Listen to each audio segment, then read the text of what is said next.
Hello hi welcome to my channel Balance Bites. ఇవాళ నేను మీకు చాలా సింపుల్గా ఈజీగా కుక్కర్లోనే మటన్ పులావ్ని ఎలా చేసుకోవాలో చూపిస్తాను. దీనికోసం ప్రెషర్ కుక్కర్ని తీసుకొని అందులో 6 టేబుల్ స్పూన్స్ ఆయిల్ని వేయండి. ఆయిల్ హీట్ అయిన తర్వాత ఇందులోకి 6 లవంగాలను, 2 ఇంచుల దాల్చిన చెక్కను, అలాగే 2 బిర్యానీ ఆకులను, 5-6 యాలకులను, 1 టేబుల్ స్పూన్ షాజీరాని కూడా వేసి కాసేపు వేగనివ్వండి. ఆ తర్వాత మీ దగ్గర ఇంకా ఏమన్నా స్పైసెస్ ఉంటే వాటిని కూడా యాడ్ చేసుకోండి.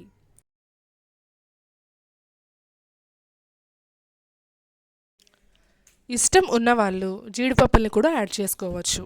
ఆ తర్వాత 2 పెద్ద ఉల్లిపాయల్ని ఇలా సన్నగా కట్ చేసుకొని గోల్డెన్ కలర్ వచ్చేంత వరకు వేపుకోండి.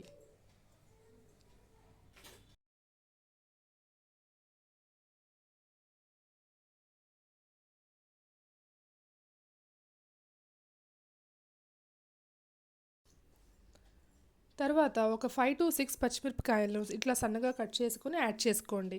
స్పైస్ ఎక్కువ తినేవాళ్ళైతే ఇంకొక 2-3 పచ్చిమిర్చిని కూడా వేసుకోవచ్చు. ఇప్పుడు 2 టేబుల్ స్పూన్ అల్లం వెల్లుల్లి పేస్ట్ని వేసి మొత్తం అన్నిటినీ ఈవెన్గా వేగనివ్వండి.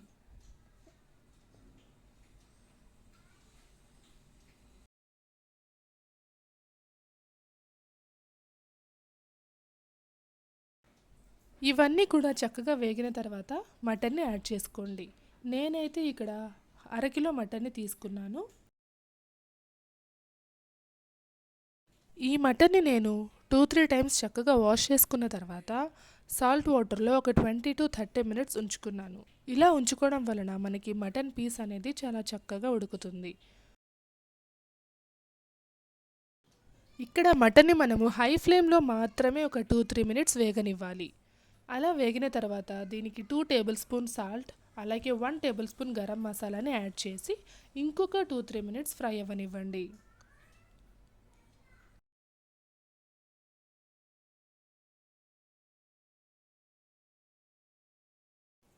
ముక్కలు చక్కగా ఫ్రై అయిన తర్వాత 2 గ్లాసెస్ వాటర్ని యాడ్ చేసుకోండి. ఇక్కడ నేను హాఫ్ కిలో మటన్ తీసుకున్నాను కాబట్టి 2 గ్లాసెస్ వాటర్ని తీసుకున్నాను. ఇప్పుడు మూత పెట్టేసి మీడియం ఫ్లేమ్లో 5 to 6 విజిల్స్ రానివ్వండి. ఇక్కడ మనం గుర్తుంచుకోవాల్సిన విషయం, ఈ విజిల్స్లోనే మనకి మటన్ అనేది కంప్లీట్గా ఉడికిపోవాలి. చూసారా, పీస్ నాకు చాలా ఈజీగా కట్ అవుతుంది.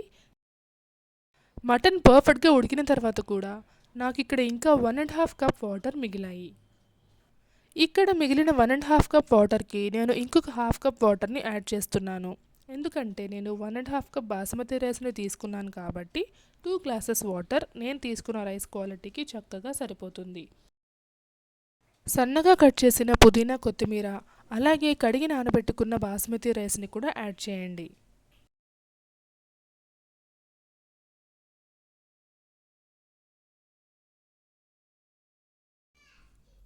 మొత్తం అంతా చక్కగా కలిపి ఉప్పు చూసుకోండి.